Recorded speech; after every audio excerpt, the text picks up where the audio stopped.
Kami berikan informasi dari dunia politik. Saudara, wacana posisi Jokowi setelah tak lagi menjabat sebagai presiden terus mengemuka. Pada akhir pekan lalu, Partai Solidaritas Indonesia mengusulkan bahwa Jokowi untuk memimpin partai koalisi pemerintahan. Gagasan ini tentu saja berpotensi memunculkan matahari kembar dalam pemerintahan mendatang, di mana dua kekuatan besar akan berhadapan, yakni antara pemimpin koalisi partai dengan presiden yang memimpin pemerintahan. Usulan PSI ini muncul karena menganggap Jokowi ini bisa menjadi sosok yang bisa mempersatukan partai-partai politik untuk menuju Indonesia Emas. Kemarin ini Ketua Dewan Pembina PSI sempat ngasih ide itu, yang saya pikir ide bagus juga. Pak Jokowi mungkin bisa menjadi ketua dari koalisi partai-partai, semacam barisan nasional, partai-partai mau melanjutkan atau punya visi yang sama ya, menuju Indonesia Emas gitu. Ya, Pak Jokowi bisa ada di situ sebagai pemersatu.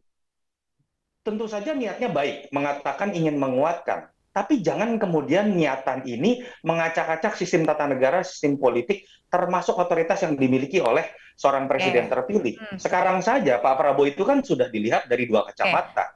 Satu, sepenuhnya sebagai seorang presiden, ada yang mengatakan bahwa dia setengah presiden karena setengahnya lagi adalah kekuatan Jokowi. Jangan ditambah beban lagi kemudian dengan mengatakan bahwa akan ada koalisi permanen yang di situ ada Jokowi bahkan berada di atas partai-partai. Buat saya itu tidak adil buat seorang Prabowo. Wakil Ketua Umum Partai Gelora, Fahri Hamzah, tidak sependapat dengan penilaian kehadiran Jokowi dalam koalisi besar partai-partai pendukung pemerintah selanjutnya bisa membuat matahari kembar.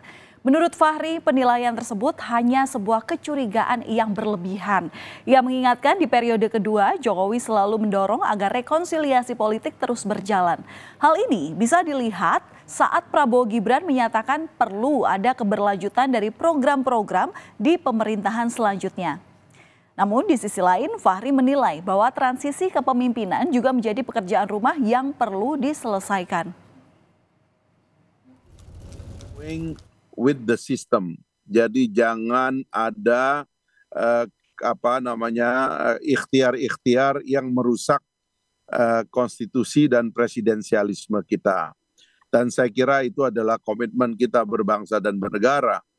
Tetapi memikirkan bagaimana agar transisi kepemimpinan dari presiden yang satu ke presiden yang lain berjalan secara lebih mulus, itu adalah PR kita bersama. Saudara, gagasan Jokowi akan memimpin partai-partai koalisi pemerintah juga mendapat tanggapan dari calon wakil presiden yang juga merupakan wali kota Solo, Jawa Tengah, Gibran Rakabuming Raka. Menurutnya, sampai saat ini belum ada pembicaraan terkait hal itu. Gibran juga menegaskan semua masih menunggu karena belum ada keputusan resmi terkait hasil pemilu oleh KPU. Pak Jokowi untuk memimpin koalisi itu datang kapan, Mas? Belum ada pembicaraan seperti itu ya. Setuju nggak sih, Mas? Setuju nggak sih dengan isu itu? Ya, saya belum bisa menanggapi ya. Jadi sejauh ini harus sebatas usulan-usulan dan wacana saja atau bagaimana? Ya, silahkan bertanya kepada orang yang mengusulkan ya. Pasangan Capres-Cawapres Prabowo Gibran yang unggul dalam hasil hitung cepat Pilpres Presiden 2024 sebelumnya bertekad untuk merangkul semua pihak di dalam pemerintahannya nanti. Pernyataan ini ditegaskan Prabowo dalam pidatonya di Istora Senayan, Jakarta pada Rabu 14 Februari lalu. Wacana pemerintahan yang mengedepankan persatuan nasional ini pun mendapat tanggapan dari Ketua Bapilu Partai Demokrat Andi Arief. Andi Arief bahkan mengusulkan kepada Prabowo untuk membentuk sekretariat gabungan koalisi pemerintah. Meski belum dibahas, Partai Golkar yang juga mengusung Prabowo Gibran menyatakan keberadaan Setgab bisa membantu Presiden untuk ruang diskusi para petinggi parpol dalam menjalankan roda pemerintahan. Di sisi lain, Partai Gerindra mengaku belum mau membahas wacana ini karena masih harus fokus mengawal hasil rekapitulasi KPU Republik Indonesia, baik Pileg ataupun Pilpres.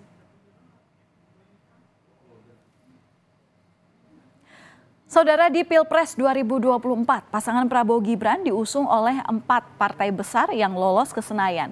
Keempat partai ini antara lain Gerindra, Golkar, PAN, dan juga Demokrat. Tak menutup kemungkinan partai pengusung pasangan lain juga akan diajak gabung dalam koalisi di pemerintahan nanti. Siapakah yang mau bergabung? Saat ini, sebelum penetapan presiden dan wakil presiden terpilih, tahapan penghitungan suara memang masih berlangsung. Seluruh partai menunggu hasil rekapitulasi suara secara nasional oleh KPU Republik Indonesia. Tak hanya itu, dugaan kecurangan pemilu juga terus disuarakan dalam mengawal penghitungan suara pemilu ini. Bahkan sejumlah partai seperti PKB, Nasdem, PKS, dan PDI Perjuangan tengah menyiapkan hak angket DPR untuk mengusut dugaan kecurangan pemilu 2024.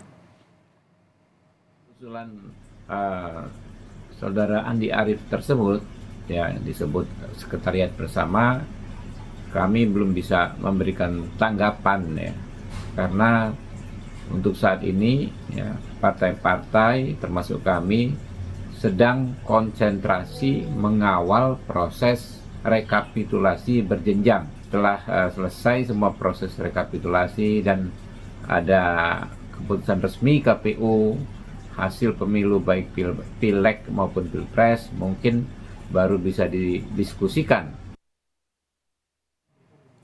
Ada yang menarik, saudara. Meski rencana koalisi besar ini belum terbentuk, sudah ada partai yang minta jatah kursi menteri. Ketua Umum Partai Golkar, Airlangga Hartarto, meminta jatah minimal 5 kursi kepada Prabowo Gibran karena menurutnya kontribusinya Golkar ini di Pilpres cukup ada. Dalam pidatonya saat acara Golkar di Bali, Airlangga menyinggung kontribusi partainya dalam memenangkan Prabowo Gibran hingga 25%. Nah, karena ini Airlangga meminta jatah kursi menteri minimal 5 untuk Golkar pada pemerintahan Prabowo Gibran. Saya sampaikan ke Pak Prabowo kontribusi Golkar ke Pak Prabowo, karena kita 15 dari 58%, maka kita kontribusi 25%, Pak Bu. Jadi kalau 25%, kalau bagi-bagi ya banyak-banyak sedikit boleh lah. Kalau yang kita sebut 5 itu minimalis. Tapi kalau dihitung proporsinya 25%, room masih banyak. Kalau Golkar bersemangat mengharapkan 5 kursi menteri, lain halnya dengan rekan sekoalisinya. Ketua DPP Partai Amanat Nasional Saleh Daulay menilai belum saatnya membicarakan jatah menteri. Pembahasan baru pantas dibicarakan setelah proses pemilu ini selesai. Namun PAN yakin Prabowo punya keputusan terbaik soal penentuan kursi menteri. Terlebih, PAN sudah 3 kali pemilu bersama dengan Prabowo. Partai Amanat Nasional sampai saat ini masih belum memprioritaskan pembahasan bagi-bagi kursi menteri. Selama 3 kali pemilu, suka dukanya kita ikut bersama dengan Pak Prabowo. Kita tidak pernah pindah pilihan, pindah ke lain hati. Nah, karena itu tentu atas dasar ini ya Partai Amanat Nasional merasa bahwa Pak Prabowo akan memberikan keputusan terbaik terkait dengan komposisi kabinet itu nanti ya secara bijaksana.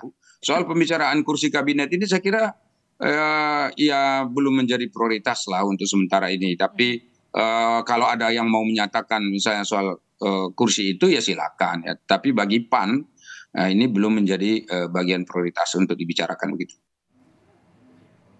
Dari Solo, calon wakil presiden yang saat ini menjadi wali kota Solo, Jawa Tengah, Gibran Rakabuming Raka merespons permintaan jatah menteri Partai Golkar. Gibran bilang soal kabinet belum dibahas dan akan diputuskan oleh Prabowo Subianto. Pembicaraan soal kabinet Prabowo Gibran masih belum dibicarakan. Gibran meminta semua pihak sekali lagi untuk bersabar menunggu pengumuman resmi dari KPU. Gibran memastikan kabinet ini adalah hasil pembicaraannya dengan Prabowo Subianto. Gibran juga menegaskan bahwa Jokowi tak akan cawe-cawe soal menteri. Untuk masalah menteri dan lain-lainnya nanti bisa dibicarakan lagi. Jokowi nanti akan juga ikut menyusun kabinet. Belum ada pembicaraan itu. Yang nyusun ya Pak Prabowo dong. Dan ikut andil untuk masih pertimbangan itu. Belum ada pembicaraan ke sana. Kalau untuk masalah itu ya selama ini diskusinya dengan saya dan Pak Prabowo, antara kami berdua. Saudara, formasi pasca Pilpres sebenarnya lumrah kalau mulai dikalkulasi koalisi yang berpotensi jadi pemenang Pilpres. Namun jika koalisi saja belum terbentuk dan sudah ada partai yang minta jatah kursi, bisa jadi koalisi pemerintahan mendatang akan menjadi gemuk. Tapi yang kini paling menjadi prioritas adalah mengawal suara pemilu. Pasalnya rekapitulasi masih berlangsung dan KPU RI sendiri belum juga memutuskan siapa yang jadi pemenang di Pilpres 2024 ini.